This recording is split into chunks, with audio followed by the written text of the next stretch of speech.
Olá, alunos da Escola da Topografia. Estamos aqui para mais uma aula e ainda continuando sobre a introdução à base legal e normativas relacionadas ao georreferenciamento de imóveis rurais, no módulo 3 desse nosso curso. Nesta aula, iremos falar sobre o Manual de Posicionamento publicado pelo INCRA.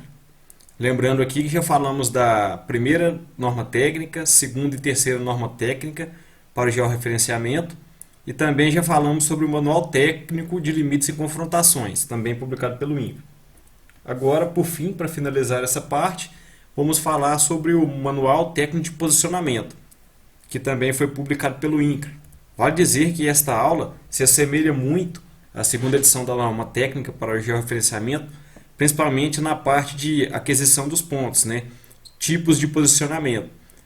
Nesse manual, ele é um manual mais recente, que foi publicado no ano de 2013 e vem falar para a gente a forma de como se deve adquirir os pontos pelos determinados métodos. Posicionamento por GNSS. A sigla GNSS é uma denominação genérica que contempla sistemas de navegação com cobertura global, além de uma série de infraestruturas espaciais SBAS e terrestre GBAS, que associadas aos sistemas proporcionam maior precisão e confiabilidade. Dentre os sistemas englobados pelo GNSS podemos citar o Navistar GPS, mais conhecido como GPS do sistema norte-americano, o sistema GLONASS, que é o sistema russo, e o Galileu, que é o sistema europeu. E também temos o Compass/Beidou, que é o sistema chinês. Então, o receptor GNSS ele consegue trabalhar com esses 4 tipos de sistemas de posicionamento. Então, cada sistema de posicionamento aqui citado possui uma rede de satélites que ficam em órbita à Terra. E os receptores GNSS atualmente conseguem trabalhar com todos esses 4 sistemas. Isso garante uma maior precisão e confiabilidade, porque você está coletando dados de 4 sistemas diferentes para você determinar a sua posição. Dentre os sistemas englobados pelo SBAS, podemos citar WAAS, sistema norte-americano, e o EGNOS, que é o sistema europeu. Vale dizer que esse sistema SBAS ele é um sistema que visa corrigir os erros de sinal. Então, esse sistema elimina alguns erros que estão inseridos nas observáveis do GNSS. Ele vai trabalhar para reduzir alguns erros, como por exemplo, erros de multicaminhamento, erro de FMED, erro de relógio de satélite, para assim garantir uma melhor precisão no seu posicionamento. Posicionamento por GNSS, método relativo. As coordenadas do vértice de interesse são determinadas a partir de um ou mais vértices de coordenadas conhecidas, sendo necessário que 2 ou mais receptores GNSS coletem dados simultaneamente, onde ao menos um dos receptores ocupe um vértice de referência.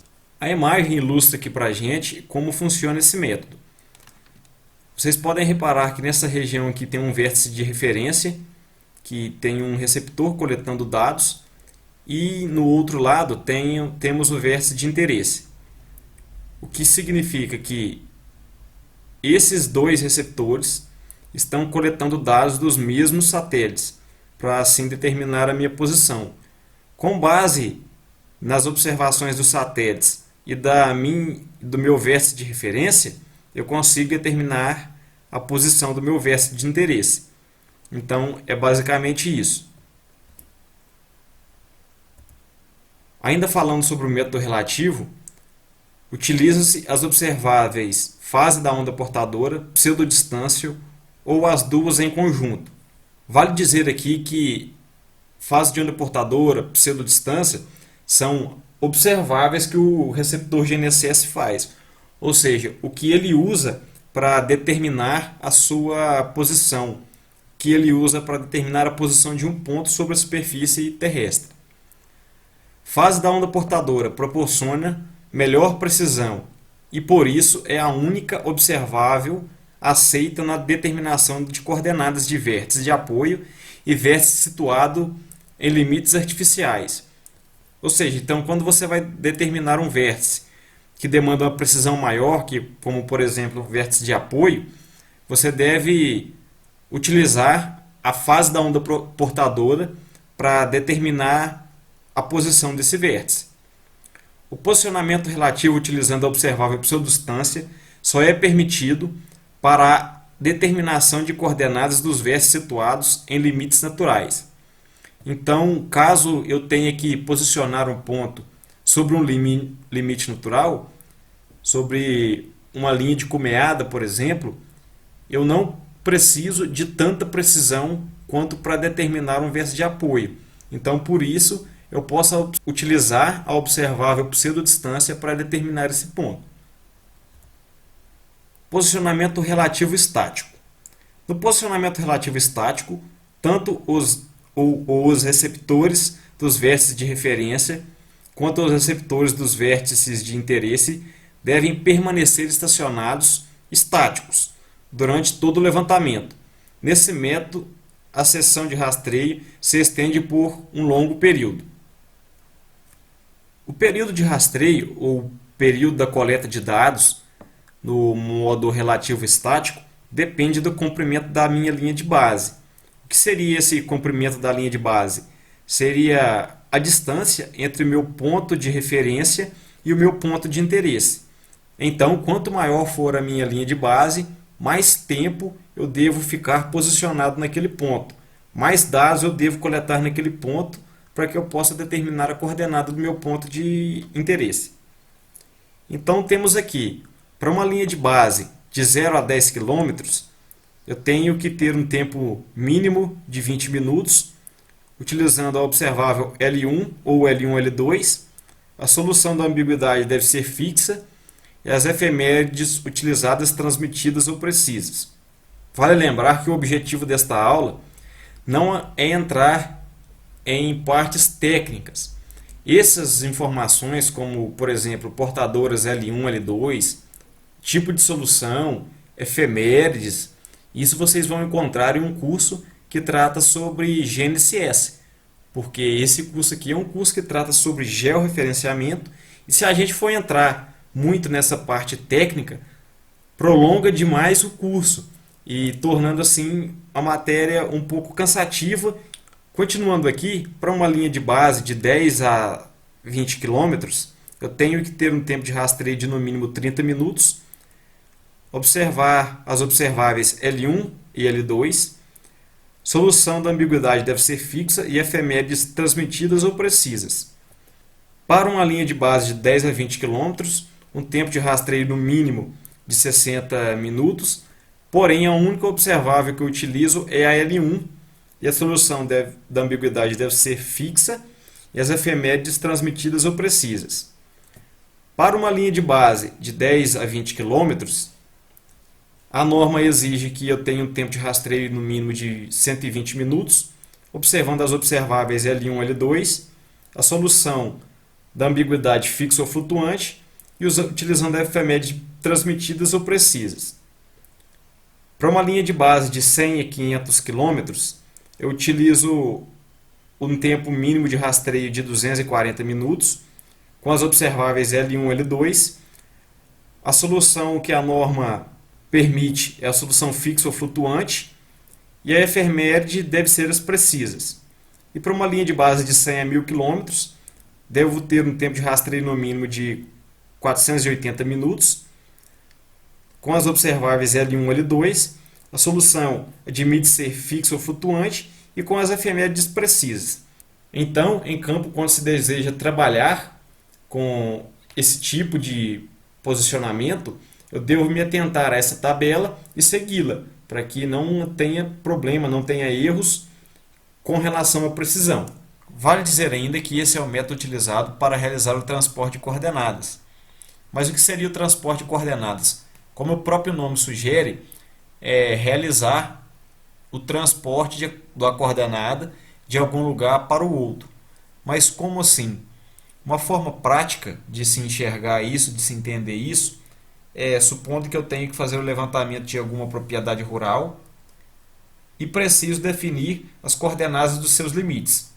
Como devo proceder para obter essas coordenadas exatas dos meus limites? Eu tenho que primeiramente materializar um vértice dentro da minha propriedade ou próximo à minha propriedade. Esse vértice eu devo colocar um receptor GNSS sobre ele, coletando dados durante todo o tempo do meu levantamento, seguindo o mesmo procedimento do posicionamento relativo estático. Esse vértice ele tomará dados de outras estações que compõem a RBMC, que é a Rede Brasileira de Monitoramento Contínuo. Os vértices que compõem essa rede possuem receptores GNSS que também estão recebendo dados 24 horas por dia. Então, quando eu vou processar os meus dados da minha base, ou seja, do meu vértice materializado, eu pego como base esses receptores que compõem a rede geodésica. Então, os mesmos satélites que o meu receptor de base está coletando sinal, os outros receptores também estão coletando sinal desses mesmos satélites, podendo assim, através de uma triangulação, definir a coordenada exata da minha base. E através dessa coordenada da minha base, com a comunicação entre a minha base e o meu rover, que está indo dos meus vértices de interesse, eu consigo determinar a posição, determinar a coordenada exata dos meus vértices de interesse. Esse é um procedimento simples que pode ser realizado de diversas formas e que nessa aula ainda será abordado algumas formas de fazer esse processamento, como por exemplo o PPP. Vale dizer ainda que os meus vértices que irão servir de base para o meu levantamento, que no caso são os vértices da RBMC, devem ser regulamentados pelo IBGE. Então, necessariamente não precisa ser os vértices da RBMC. Eu tenho outras redes de monitoramento contínuo, como por exemplo a RIBAC, que tem a certificação do IBGE, e também eu posso estar usando essas outras bases de referência de monitoramento contínuo como vértices para posicionar o vértice de base. Então eu consigo estar também fazendo esse transporte de coordenadas, não só usando os vértices da RBMC, mas também eu posso estar utilizando outros tipos de vértices, a não ser da RBMC, para estar fazendo esse transporte de coordenadas. Posicionamento relativo estático rápido. O posicionamento relativo estático rápido é similar ao relativo estático, que foi falado anteriormente.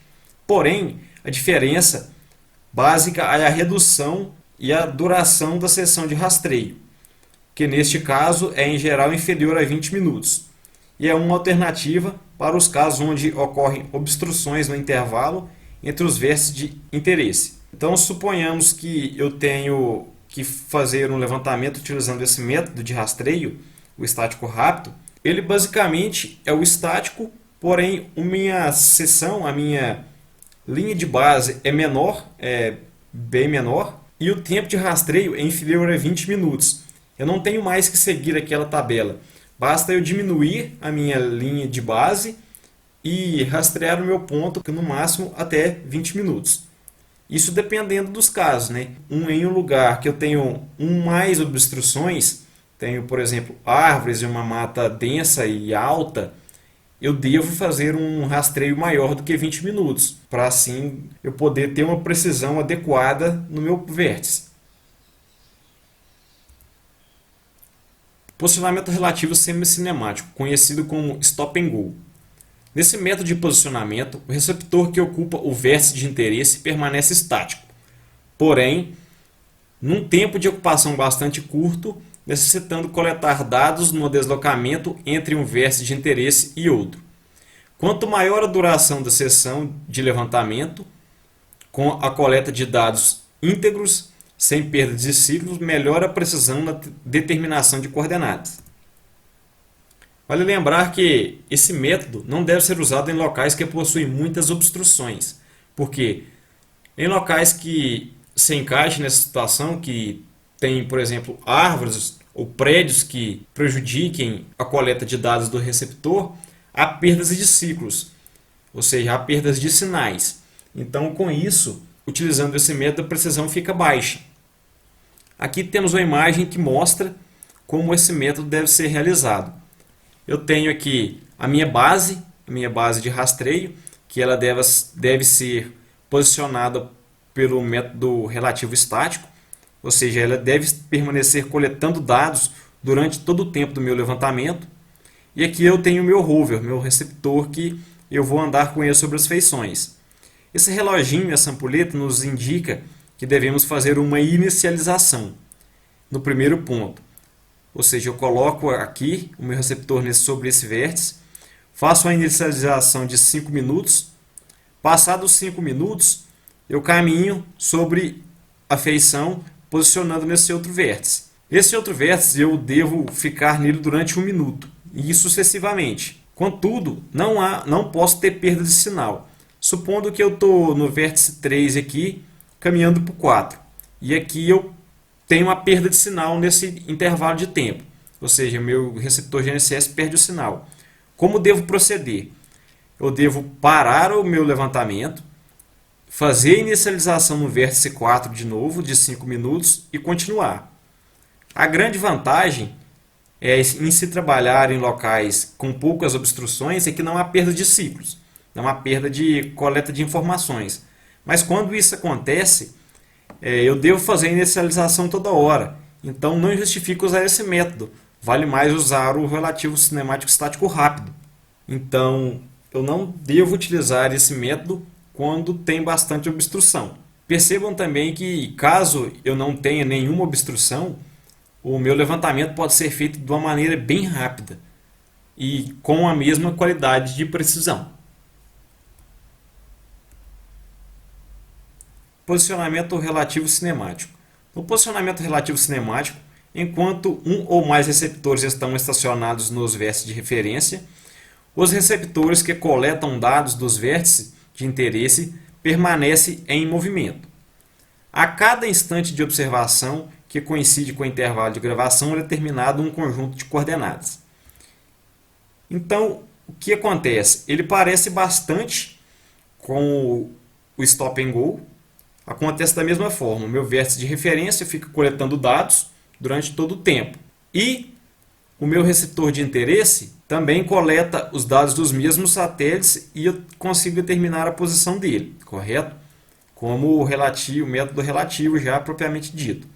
Só que nesse caso, eu não preciso ficar parado no ponto, basta apenas eu percorrer o meu limite de interesse, os meus vértices de interesse. Então, o que acontece é que quando eu estaciono pela primeira vez em um ponto, eu faço a inicialização de 5 minutos, eu deixo o meu receptor parado sobre o ponto lá 5 a 10 minutos, espero. Fiz essa inicialização, basta apenas eu percorrer o meu limite de feição, ou seja, percorrer a minha cerca, percorrer os meus pontos de interesse. Lembrando que eu não preciso ficar parado nesses pontos, basta apenas eu passar com o meu receptor por cima deles. Então isso economiza bastante tempo. Porém, este método é apropriado para levantamentos de limites de imóveis definidos por feições lineares, com muita sinuosidade. Porém, a sua utilização em locais com muita obstrução é ilimitada. Ou seja, quando eu tenho uma feição que ela é muito curva, inviabiliza eu pegar bastante pontos, né, para determinar essa curva. Então, eu utilizando esse método, eu apenas posso percorrer, passar sobre o ponto, que a posição do meu ponto vai ser determinada. Eu posso assim descrever melhor a minha feição. Só que acontece o mesmo problema do stop and go. Nesse método eu não posso ter perdas de ciclo. Caso eu tenha perda de ciclo, eu tenho que proceder como stop and go. Devo fazer inicialização novamente e continuar o meu levantamento a partir daí. Porém, né, como já foi dito, se tiver muita obstrução e perder o ciclo toda hora eu tenho que fazer a inicialização. Então, para locais que tem muita obstrução, não vale a pena utilizar esse método. Posicionamento relativo a partir do código CA. A utilização da observável pseudodistância a partir do código CA e disponibilidade de coordenadas por meio de pós-processamento. Neste método também há necessidade de um ou mais receptores ocuparem vértices de coordenadas conhecidas, enquanto o outro coleta dados dos vértices de interesse. Esse posicionamento relativo, como o nome já diz, ele ocorre da mesma forma como o posicionamento relativo lá, que já foi citado. Um receptor se encontra no vértice de referência e o outro no vértice de interesse. A grande diferença é que a observável aqui utilizada é a pseudodistância a partir do código CA. O código CA é um código que envia as informações para o receptor GNSS. Aqui temos uma imagem que mostra os tipos de comunicação entre os receptores. Temos aqui primeiro o código P, o código CA, o código de navegação e a portadora L1. Isso aqui são os diferentes tipos de normas Esses aqui são os diferentes tipos de ondas de comunicação entre satélites e receptores. Isso também poderá ser visto com mais detalhes em um curso que fala exclusivamente de receptores GNSS, porque é um assunto bem complexo, é um assunto que envolve bastante detalhes técnicos relacionados ao posicionamento. E vale lembrar que esse método não é adequado para a determinação de coordenadas de vértices situados em limites artificiais, sendo aceito apenas na determinação de limites naturais, desde que se alcance o valor da precisão dentro dos padrões estabelecidos pela terceira edição da norma técnica para georreferenciamento.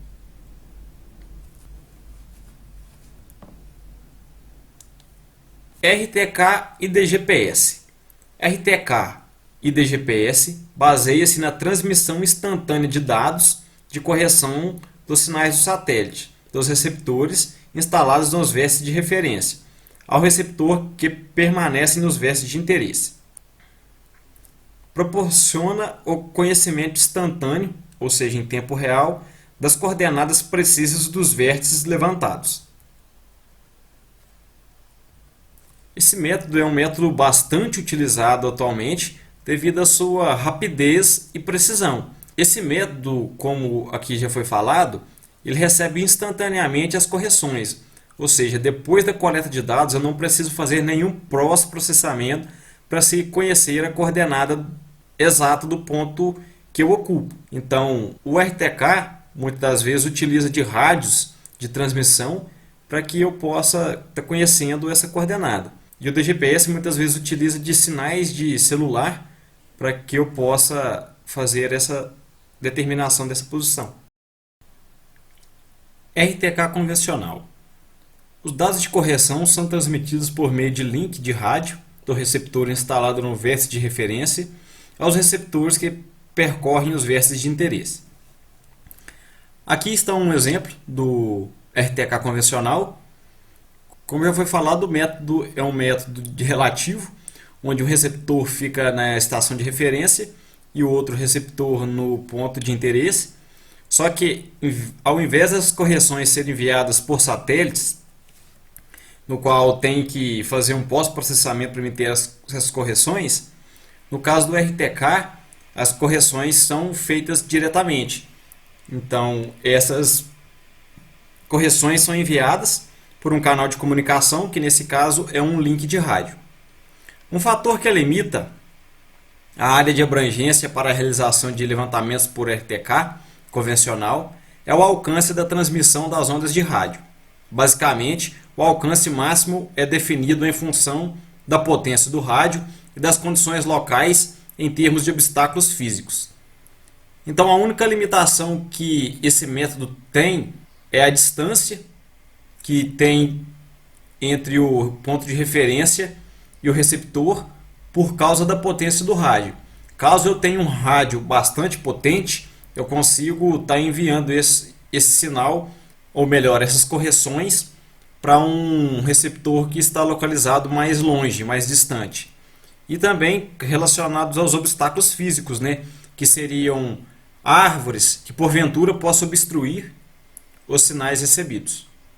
RTK em rede. No RTK em rede, ao invés de apenas uma estação de referência, existem várias estações de monitoramento contínuo conectadas a um servidor central, a partir do qual são distribuídos por meio da internet os dados de correção aos receptores móveis. Aqui temos um exemplo de como que funciona o RTK em rede. A imagem ilustra bem. Eu tenho várias estações, né? No caso de monitoramento contínuo. Vocês podem ver aqui a estação da direita e a estação da esquerda. No meio aqui eu tenho o meu receptor móvel, o qual eu devo colocar sobre a minha feição de interesse. E os dados são transmitidos de uma estação para outra. As correções são transmitidas através da internet. A limitação de aplicação dessa tecnologia é a disponibilidade de serviço de tecnologia celular na área de trabalho, situação comum nas áreas rurais brasileiras. Então, o que acontece é que eu fico limitado ao sinal de internet. Então, eu tenho que ter um chip celular no meu aparelho que consiga receber os sinais de internet para mim conseguir receber as correções. Caso eu não tenha internet, infelizmente eu não consigo posicionar um ponto utilizando esse sistema. Ainda falando sobre o RTK em rede, no Brasil é fornecido gratuitamente pelo IBGE, que disponibiliza dados de correção via protocolo de internet, conhecido por RTCM, ou também por NTRIP, em formato definido pelo órgão RTCM. Então, a possibilidade de se efetuar o posicionamento relativo cinemático em tempo real, a partir desse serviço, fica restrita a locais situados próximos às estações de referência da Rede Brasileira de Monitoramento Contínuo, do sistema GNSS, que é a rede RBMC, que disponibilizam esse serviço. Aqui temos outra imagem que nos mostra como que funciona.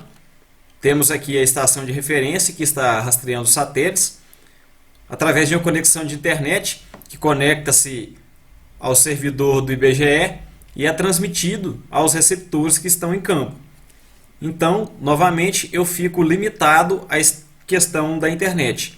Onde eu estou realizando o serviço, eu preciso ter internet. Differential GPS, conhecido como DGPS. Utiliza observável pseudodistância a partir do código CA. Eu possuo uma precisão inferior ao RTK e restrita a posicionamento de vértices situado em limites naturais. Esse tipo de posicionamento ele não oferece tanta precisão, como foi dito aqui, e ele se limita a rastrear pontos que são de limites naturais, ou seja, pontos que não demandam tanta precisão. E esse serviço também é disponibilizado pelo IBGE. Posicionamento por ponto preciso, conhecido como PPP. Nesse tipo de posicionamento, as coordenadas do vértice de interesse são determinadas de forma absoluta, dispensando o uso de receptor instalado sobre o vértice de coordenada conhecida. Então, nesse caso, para realizar o PPP, eu preciso de apenas um receptor para coletar os dados, e não mais de dois, como era no caso do posicionamento relativo. No PPP, obtém-se alto nível de acurácia, quando todos os erros são tratados adequadamente, ou seja, modelados e com um longo período de coleta de dados das observações aos receptores de dupla frequência. Esse serviço está disponibilizado pelo IBGE no seu site oficial. Basta uma simples procura na internet que vocês já conseguem encontrar. É um método bem simples. A imagem ilustra como que funciona o posicionamento por PPP. Temos aqui um receptor que está realizando levantamento absoluto, coletando dados dos satélites. Esses dados possuem o formato Hynix. Esses arquivos de observação dos satélites são descarregados em um computador. Através da internet eu envio esses arquivos Hynix para um servidor. No caso aqui do Brasil utilizamos o servidor do IBGE. O IBGE processa esses dados e nos retorna também através da internet as nossas coordenadas dos nossos pontos corrigidos. Então é um processo bem simples e que possui um alto nível de acurácia. Ainda falando sobre o posicionamento por PPP, O serviço online para a realização do PPP é fornecido gratuitamente pelo IBGE, chamado de IBGE PPP. Parceria entre a Coordenação de Geodésia do IBGE e a NRCan. A NRCan é a divisão de geodésia do Canadá. Então, através dela, que é o órgão responsável por todos os serviços geodésicos do Canadá. Através de uma parceria entre a NRCan e o IBGE, esse serviço é oferecido gratuitamente pelo IBGE no Brasil. É um serviço online gratuito, como já foi falado, para o processamento de dados GNSS, disponível desde abril de 2009, que faz o uso do software CSRS-PPP, desenvolvido pela NRCan, e o IBGE PPP possibilita ao usuário, com receptores GPS e ou GLONASS, adquirir coordenadas de alta precisão referenciadas ao CIRGAS 2000 e ao ITRF. Aqui temos uma tabela que mostra as precisões que podem ser alcançadas através desse método. Com o receptor de uma única frequência, que é o L1, em uma hora de rastreio eu consigo uma precisão planimétrica de 0,7 metros e altimétrica de 0,6 metros. Notem que os receptores de dupla frequência que coletam a frequência L1 e L2 possuem uma precisão bem melhor em um tempo menor de rastreio. Como vocês podem ver aqui, em uma única hora de rastreio eu consigo uma precisão planimétrica de 4 centímetros ao invés de 70 e uma precisão altimétrica de 4 centímetros também ao invés de 60 centímetros. Então é um método que possibilita adquirir coordenadas com bastante precisão, e falando também que o receptor de dupla frequência consegue um resultado bem melhor comparado ao de uma única frequência. Posicionamento por topografia clássica. A topografia clássica pode ser adotada onde é inviável em função de obstruções físicas que prejudicam a propagação de sinais de satélites. Com isso, são utilizados os métodos de posicionamento por poligonação, triangulação, trilateração e trianguloteração. Esses métodos são utilizados na topografia clássica para determinar coordenadas dos pontos. E a triangulação, trilateração e trianguloteração são alternativas para serem usadas no estabelecimento de vértices de referência. Vale dizer ainda que, para atender a precisão requerida pela norma, os pontos de referência para a topografia clássica devem ser adquiridos com o posicionamento GNSS para garantir a precisão. Então, eu tenho que partir de um ponto ou de dois pontos que estejam rastreados por um receptor GNSS e chegar em outros pontos que também estejam rastreados por um receptor GNSS, pois assim eu consigo fazer um ajustamento e melhorar a qualidade do meu levantamento. Todos esses métodos aqui citados, como poligonação, triangulação, trianguloteração, trianguloteração, vão ser falados, vão ser explicados adiante. Poligonação. A poligonação se baseia na observação de direções e distâncias entre vértices consecutivos de uma poligonal. A coleta de dados é realizada com a instalação de um equipamento de medição sobre um vértice da poligonal, desde que é observada a direção em relação ao vértice anterior, o vértice da ré, a direção e o vértice posterior, o vértice da avante, e as distâncias entre os vértices. Aqui temos um exemplo que mostra. Suponhando que eu tenho um vértice, o aparelho estacionado no vértice M1, e eu fiz a ré no M13 e vou jogar avante no M2. Então eu preciso ter o ângulo de mudança de direção de um vértice para o outro, bem como as distâncias de cada um. Como já foi falado, eu devo realizar o levantamento com um receptor GNSS nas minhas estações de referência, que servirão de bases para o meu levantamento com a topografia básica ou topografia clássica. Ainda falando sobre a poligonação, temos aqui alguns tipos de poligonação. Temos aqui a primeira, que é uma poligonal fechada.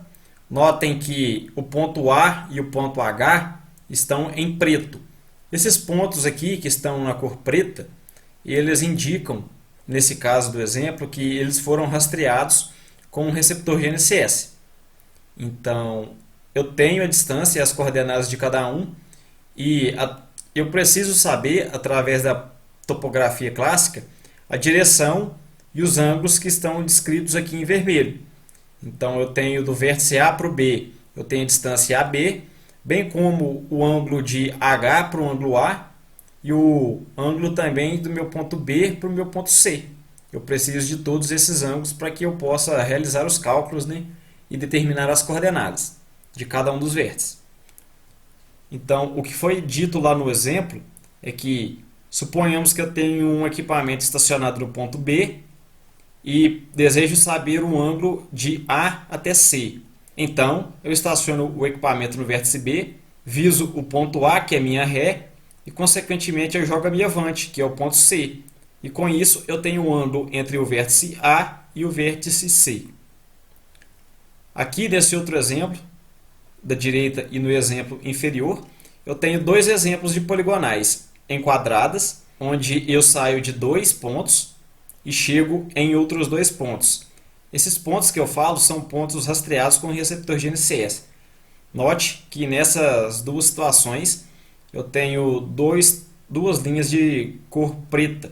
Essas cor preta, como eu já falei, indicam que foi rastreado por um receptor GNSS. Então são poligonais enquadradas que, através de cálculos futuros, eu determino a posição de cada um. E também eu preciso saber o ângulo entre cada estação e também as suas distâncias. Então, nesse caso aqui do exemplo inferior, temos o alinhamento 1A para o alinhamento AB é o alfa 1 e a distância de A para B é o DAB. Então, isso aqui em campo com uma estação total eu consigo definir. Mas lembrando que para que a precisão seja adquirida, eu tenho que partir de dois pontos rastreados com o receptor GNSS e chegar em outros dois, no caso dessa poligonal enquadrada. Então, quando eu trabalho com uma poligonal enquadrada, eu tenho que ter 4 pontos rastreados, 2 de início e 2 de chegada.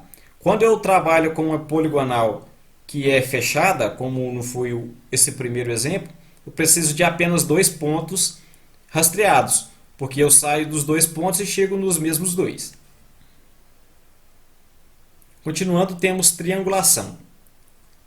A triangulação é obtida por meio de observações de ângulos formado entre os alinhamentos de vértices intervisíveis de uma rede de triângulos. Uma observação importante nesse método é que não é observado nenhuma distância, e sim apenas ângulos. E ângulos estes que eu utilizo fórmulas matemáticas para definir as suas distâncias futuras.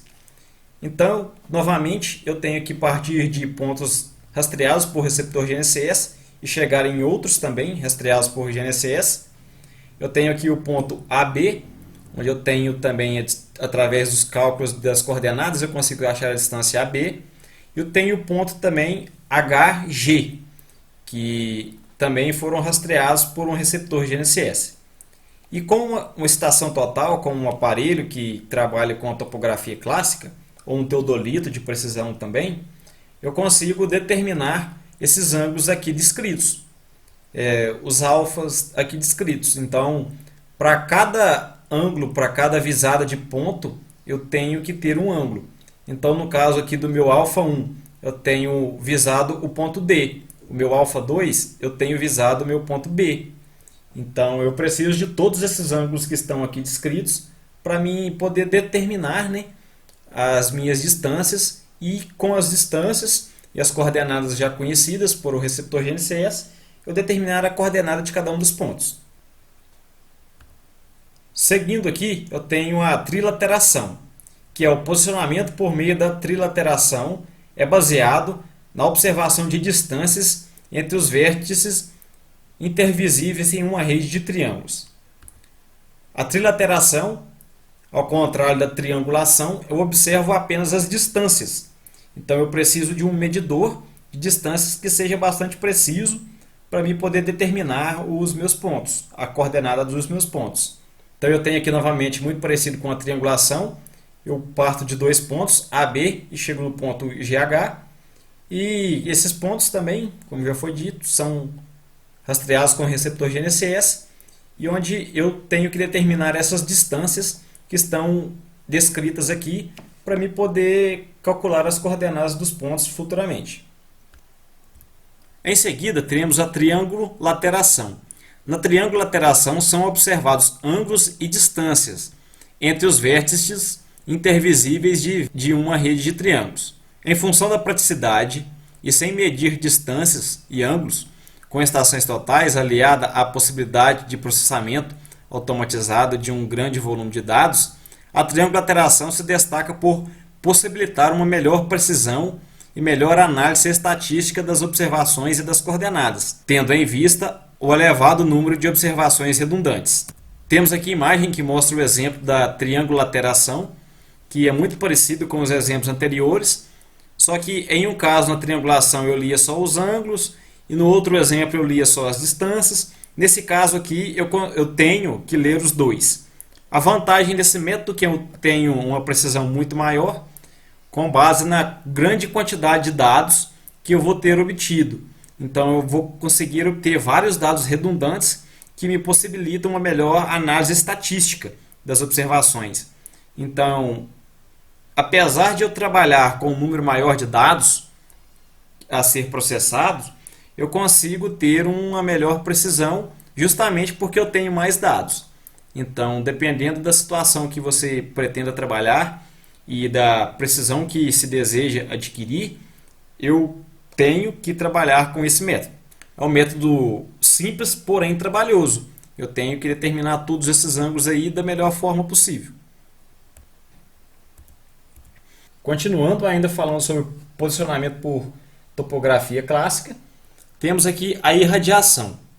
O método da irradiação se baseia na determinação de coordenadas a partir de observações de ângulos e distâncias ou azimutes e distâncias. A determinação de coordenadas do ponto de interesse é realizada a partir de observações da distância entre um dos vértices conhecidos até o vértice de interesse, bem como o ângulo formado entre o alinhamento do vértice de interesse e o alinhamento do vértice conhecido.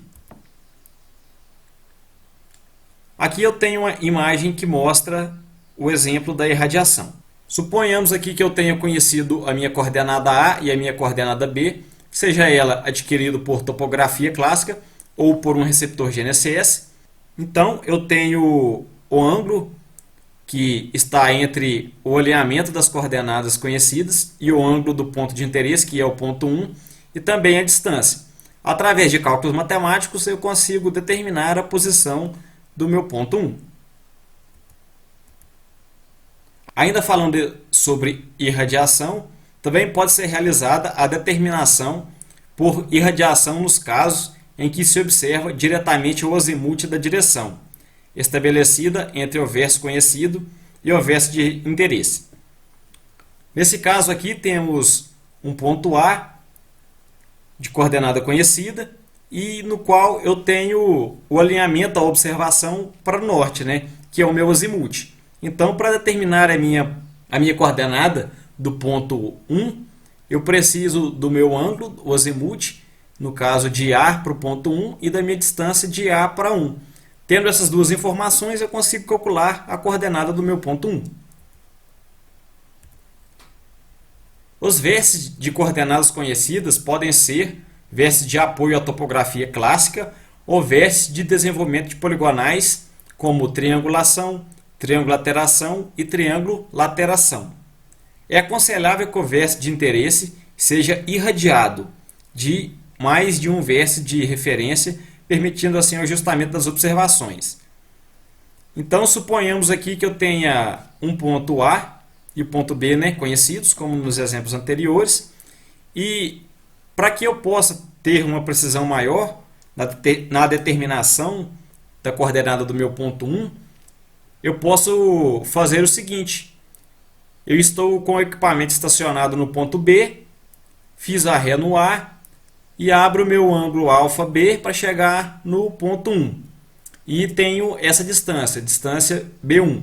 distância do meu ponto B até o ponto 1. E também, para que a critério de cálculo, para que eu tenha uma segunda medida, uma segunda determinação da coordenada, eu posso fazer o contrário. Estaciono o meu equipamento no ponto A, faço a ré no B e tenho o alinhamento, né, que em uma estação total, normalmente o ângulo é contado a partir da direita. Eu tenho o ângulo do meu alinhamento AB até o meu ponto 1. No caso contrário, eu teria o meu alinhamento BA até meu ponto 1. Nesse caso, AB até o ponto 1 e a distância DA1. Então, isso é realizado algumas vezes aí para que eu possa ter uma segunda medida, né? Para depois eu realizar algum tipo de ajustamento, alguma análise estatística para determinar a melhor coordenada do ponto 1. Interseção linear. A determinação de coordenadas por meio do método de interseção linear é realizada a partir de observações das distâncias do ponto de interesse a dois vértices de coordenadas conhecidas. Por exemplo, nesse caso aqui, temos uma regra conhecida como regra de Potenot, para quem aí é amante de topografia e estuda aí a topografia há um tempo, conhece muito bem essa regra, que onde eu tenho duas coordenadas conhecidas, A e B. Como eu tenho duas coordenadas conhecidas, eu consigo saber a distância entre elas. E através de observações de distâncias, eu consigo determinar a minha posição de P1. Algumas estações totais já têm essa função inserida nelas, no próprio software delas, onde você apenas mede o ponto A e o ponto B, ela já determina a sua posição aqui no caso do ponto 1. Esse método é muito válido para a determinação de algum ponto na prática. Suponhamos que eu tenho um vértice A, onde a sua coordenada foi adquirida através de um receptor GNSS, juntamente com o ponto B, e eu fiz esse levantamento há algum tempo atrás. E se passou vários anos e tal, e cresceu uma árvore bem no meio desses dois vértices. Então, eu não consigo ter uma pontaria direta do meu ponto A para o meu ponto B ou do ponto B para o A. Tanto faz. O que eu posso fazer? Eu posso, através dessa regra de Potenot, através desse método de interseção linear, determinar a posição do ponto 1 apenas observando as distâncias no meu ponto B e do meu ponto A, resolvendo assim o meu problema. É um método bastante interessante, simples, porém é muito interessante como ele é feito. Interseção angular. A interseção angular é realizada quando se observa somente os ângulos entre os alinhamentos fornecidos por dois vértices de coordenadas conhecidas e vértice de interesse. Acontece aqui a situação parecida com a anterior, porém, nessa situação, eu observo apenas ângulos. Suponhamos que eu tenho o alinhamento A para B, conhecidos, e através de medições de ângulos, eu consigo determinar o ângulo B e o ângulo A aqui, e através de cálculos matemáticos eu consigo determinar a minha coordenada do ponto 1. É interessante utilizar esse método para posicionar vértices situados em locais inacessíveis, onde é possível a observação precisa dos ângulos entre os alinhamentos. Suponhando aqui que eu tenho um rio que passe entre os pontos, passe entre o alinhamento AB e o ponto 1, eu tenho um rio que passe entre eles, certo? Mas eu preciso determinar a posição do meu ponto 1, tem um marco lá. Eu observo apenas os ângulos, não preciso nem observar as distâncias e eu consigo determinar a posição do meu ponto 1, apenas com ângulos. É bem parecido com a interseção linear, porém nesse método só observa ângulos, né? Como o próprio nome já diz, interseção angular. Alinhamento. O método do alinhamento consiste na determinação de coordenadas de um vértice que se encontra na direção definida por outros dois de coordenadas conhecidas. Recomenda-se a utilização desse método para a determinação de vértices em locais onde existem obstruções físicas que impeçam o levantamento pelo método GNSS. Temos aqui o método alinhamento. Suponhando que eu tenha rastreados com o receptor GNSS, o ponto AB, ou coordenadas conhecidas, e eu pretendo apenas prolongar, né, esse mesmo ponto, essa mesma linha, para outro ponto, no caso aqui o meu ponto 1. Então, eu consigo determinar esse alinhamento com uma estação total, por exemplo. Eu estaciono ela no ponto B, faço a ré no ponto A e faço aqui o meu alinhamento, né? 180 graus com o meu alinhamento, tombo a luneta aqui na minha ré e eu consigo determinar o meu ponto 1. E através desse cálculo aqui eu consigo determinar a posição, a distância, né, depois do meu ponto B para o ponto 1. Então é bastante utilizado quando se fala de obstruções físicas. A única observação necessária é a distância de um dos vértices conhecidos até o vértice de interesse. Posicionamento por geometria analítica. O posicionamento por geometria analítica se dá de forma indireta, onde as coordenadas são determinadas por cálculos analíticos a partir de vértices posicionados de forma direta. Para minimizar a distorção dos valores de área, distâncias e azimutes, é fundamental que o valor da altitude seja atribuído a cada um dos vértices obtidos a partir de posicionamento por geometria analítica.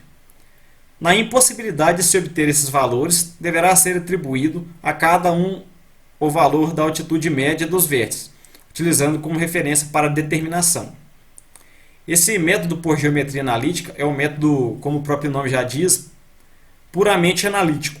Então, através de coordenadas e distâncias e ângulos, eu determino a posição do meu ponto, mas isso totalmente de forma analítica. Lembrando que eu tenho que considerar a cota do meu ponto, que seja o valor da altitude do meu ponto, para que sejam minimizados os meus erros, né? Porque uma distância em um plano é diferente de uma distância no plano inclinado. Então, por isso eu devo atribuir sempre a cota nesse tipo de situação. Paralela. O método da paralela consiste na determinação de coordenadas de vértices a partir de uma paralela a outra que teve seus vértices determinados por algum método de posicionamento. É necessário definir a distância de afastamento entre as duas linhas. Esse método é muito interessante, porque ele economiza tempo, ele poupa trabalho. Suponhamos que exista uma estrada ou um rio na qual eu saiba a sua distância ou a sua largura, que assim seja. Então eu tenho aqui, eu sei a distância, suponhando aqui que seja uma rodovia, eu tenho a distância que, por exemplo, seja 10 metros, ou uma rua, suponhando que seja 10 metros. E eu determinei apenas um lado da rua, que seriam os meus pontos aqui em preto. Determinei através de um método do receptor GNSS. Rastreei os pontos, peguei lá os meus pontos aqui em preto. Para determinar a posição dos meus vértices do outro lado da rua, não preciso medir, apenas acrescentar a distância aos meus vértices coletados. Então, isso economiza bastante serviço e ajuda, né, na questão do rendimento do meu trabalho em campo. Interseções de retas. As coordenadas dos vértices de interesse são determinadas pela interseção de dois segmentos de reta, cujos vértices são determinados de forma direta.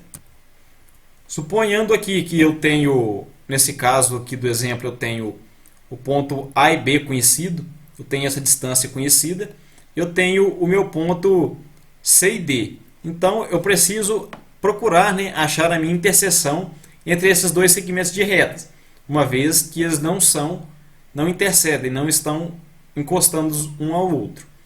Então aqui basta apenas eu determinar o alinhamento de C para D e projetar ele sobre o meu alinhamento AB e que gerar o meu segundo exemplo aqui. Ou também tenho esse exemplo de baixo aqui, que eu tenho o alinhamento AB e o alinhamento CD também novamente. E através do prolongamento de retas, eu consigo fazer uma interseção entre elas e determinar o meu ponto 1. Esse método também, se vocês prestarem atenção de como ele é feito, pode me ajudar bastante na hora do serviço em campo. Suponhamos o seguinte caso. Aqui no meu ponto 1 é a divisa do meu terreno, correto? E nesse ponto 1 tem uma árvore gigante lá que está cercada de espinhos, por exemplo. Então fica inviável, né? Eu chegar lá com um teodolito, uma estação total, para medir esse ponto. Então eu vou machucar todo e tal, não compensa muito. O que eu posso fazer? Determinar pontos de alinhamento. Então no caso aqui, vou medir o ponto A e o ponto B, onde eu tenho as suas coordenadas, né? Porque eu medi eles, eu tenho as coordenadas. E medir também o ponto C e o ponto D. Então através do prolongamento dessas retas, eu consigo determinar a minha divisa. Então eu não medi diretamente o meu ponto, porém eu consegui determinar ela com uma certa precisão, porque eu utilizei esse método da interseção para determinar esse vértice. Então é um método que, quando aplicado da forma correta, pode ajudar bastante. Lembrando que a cerca aqui, né, os pontos devem ser pegos aqui mais perto possível da cerca e também mais próximo possível da árvore. E também a cerca tem que ser reta, né, uma vez para que eu consiga determinar esse alinhamento aqui de forma correta. Mas é um método que, se for utilizado da forma correta, permite uma boa precisão, além de poupar, né, alguns esforços na hora do serviço em campo. Pode ser bem útil. Posicionamento por sensoriamento remoto. Nesse método, obtém-se informações geométricas de elementos físicos, de maneira indireta, com precisão e confiabilidade devidamente avaliadas a partir de sensores em nível orbital ou aerotransportados. Nesse tipo de posicionamento já é algo mais sofisticado, pois esse tipo de posicionamento por sensoriamento remoto eu já utilizo de sensores aerotransportados ou orbitais. Então, no caso, os sensores orbitais são aqueles sensores que estão em órbita ao redor da Terra, né? Então, no caso, os nossos satélites. Ou também sensores aerotransportados, que muito popularmente aí podemos chamar aí os drones, né? Ou os VANTs, veículos aéreos não tripulados. Então, pode-se aí determinar a posição de alguns pontos utilizando esse método de posicionamento. Inclusive, recentemente, o INCRA liberou o georreferenciamento podendo ser feito com o uso de aeronaves, né? No caso, drones ou aeronaves no qual eu consigo determinar a minha posição através de fotogrametria, por exemplo. Então, dentre as possibilidades de posicionamento por sensoramento remoto, são aplicados ao serviço de georreferenciamento de imóveis rurais os seguintes métodos: aerofotogrametria, radar aerotransportado, laser scanner aerotransportados e sensores orbitais, que são os satélites. Não se aplica o posicionamento por sensoriamento remoto à determinação de vértices do tipo M, vértices em limites por cerca e limites referentes a mudanças de confrontação. Então, nesses casos aqui descritos, eu não posso usar as tecnologias que foram citadas.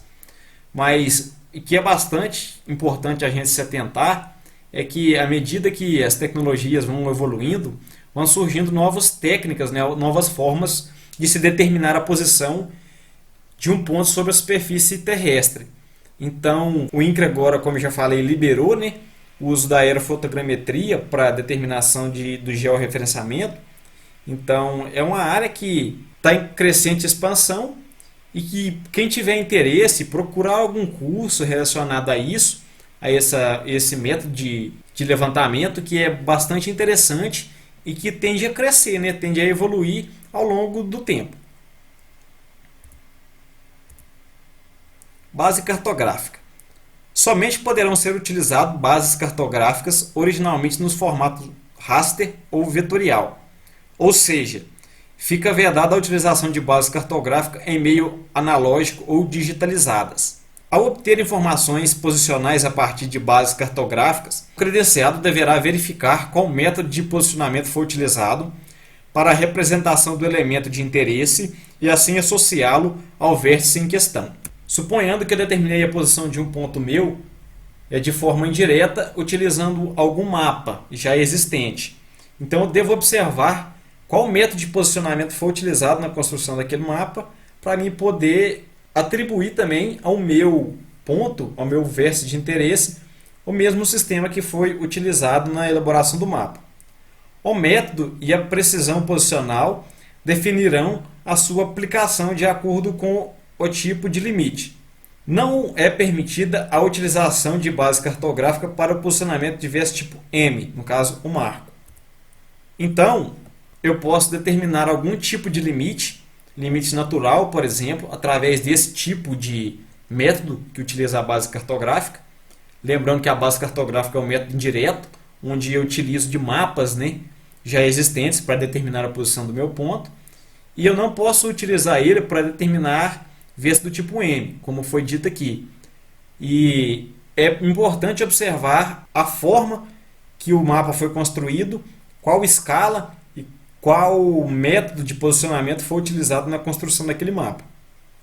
Método de posicionamento e tipos de vértices. Os tipos de vértices são definidos em função da sua caracterização em campo de forma de posicionamento, direto ou indireto. Então, dependendo da sua função, dependendo que característica o vértice se refere, eu utilizo um tipo de vértice. No caso aqui, ele é caracterizado de uma forma diferente. O posicionamento direto é aquele que se ocupa diretamente o vértice no instante com um instrumento de medição. O posicionamento direto é aquele que, com estação total ou com receptor GNSS, eu vou lá sobre o ponto e consigo determinar a sua posição. O posicionamento indireto é aquele que não há ocupação direta do vértice por um instrumento de medição. Ou seja, eu adquiro a coordenada de um vértice, de algum ponto de interesse, através de algum sistema, de algum mapa que me possibilite determinar a coordenada daquele ponto. Vale lembrar que, como já foi dito anteriormente, no posicionamento indireto deve-se observar qual base cartográfica está seu mapa, no caso de eu utilizar um mapa para a determinação de uma coordenada. Vale dizer aqui que os tipos de vértices, bem como as especificações de cada um, estão descritas lá no capítulo 2 da segunda NTGIR, que trata sobre os tipos de vértices que são aceitos no georreferenciamento de imóveis rurais. Cálculos, conversão de coordenadas cartesianas geocêntricas para locais. Essa parte é uma parte mais teórica, que vem falar para a gente sobre os tipos de cálculo de transformação de coordenadas. No caso aqui das coordenadas cartesianas, que são coordenadas XYZ, das estações totais, em coordenadas geocêntricas, que são as coordenadas adquiridas por um receptor GNSS. A conversão de coordenadas cartesianas geocêntricas, XYZ, para as coordenadas cartesianas locais, ENU, é feita por meio de métodos de rotação e translação. Esse aqui é um exemplo da matriz que é multiplicada para determinar a coordenada dos pontos em questão. Cada matriz dessa é utilizada para um ponto. Notem que aqui eu tenho o ponto ENU, que seria o X, Y e Z do meu ponto obtido em campo. E cada ponto, cada vértice do meu levantamento vai ter um conjunto de coordenadas desse, com 3 observações. Onde o meu ENU são as coordenadas cartesianas locais, no vértice de interesse. XYZ são as coordenadas cartesianas geocêntricas, do vértice de interesse. Então vale lembrar que coordenadas cartesianas locais e coordenadas cartesianas geocêntricas, o que muda é o sistema de referência entre elas. Então, para que você possa entender melhor essa situação, o que isso representa, você deve pesquisar um pouco a questão de geodésia, Geodésia aplicada ao georreferenciamento, e também a questão de um curso sobre GNSS, que trata muito bem desses assuntos técnicos. Temos aqui também o φ lambda 0, que são as latitudes e a longitude adotada como origem do sistema. X0, Y0 e Z0 são as coordenadas cartesianas geocêntricas adotadas como origem do sistema. Então, para que eu possa resolver todos esse sistema aqui, e determinar a minha coordenada ENU, eu devo preencher todos esses dados, ou seja, eu devo adquirir todos esses dados.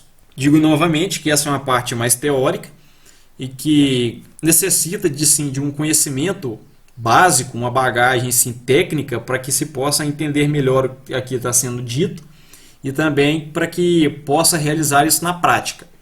Essa é uma situação assim, um pouco mais complexa, mas que pode ser resolvida de forma bastante simples, desde que se conheça os termos técnicos e o que cada um significa.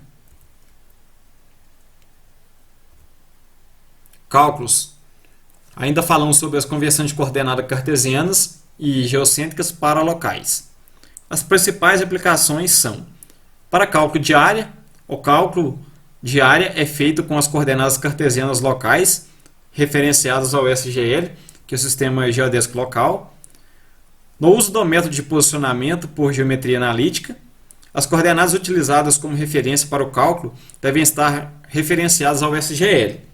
Caso tenham sido obtidas por posicionamento por GNSS, as mesmas devem ser convertidas para coordenadas cartesianas locais, usadas como origem a média das coordenadas dos vértices de referência. E também nos casos de projetos e parcelamento de desmembramento, as coordenadas cartesianas geocêntricas deverão ser convertidas em coordenadas cartesianas locais, permitindo a elaboração do projeto com referência nessas coordenadas, definindo áreas de parcelas, bem como a geração de vértices. Embora seja um sistema bem complicado, o que foi falado aqui, essa conversão de coordenadas pode ser útil em alguns exemplos práticos, como, por exemplo, suponhamos que temos um levantamento que foi realizado há bastante tempo atrás, onde o profissional que realizou o levantamento utilizou outro sistema de coordenadas, diferente do seu que está sendo utilizado agora. Então, como saber se as minhas coordenadas foram parecidas com a dele, foram obtidas nos mesmos vértices que o dele? Então, eu preciso fazer essa conversão de coordenadas para que eu possa avaliar o levantamento que foi feito e também observar o meu se ele está sendo bem feito. Ainda falando sobre a conversão de coordenadas cartesianas locais para geocêntricas, a conversão de coordenadas cartesianas locais para coordenadas geocêntricas é realizada conforme o seguinte modelo funcional.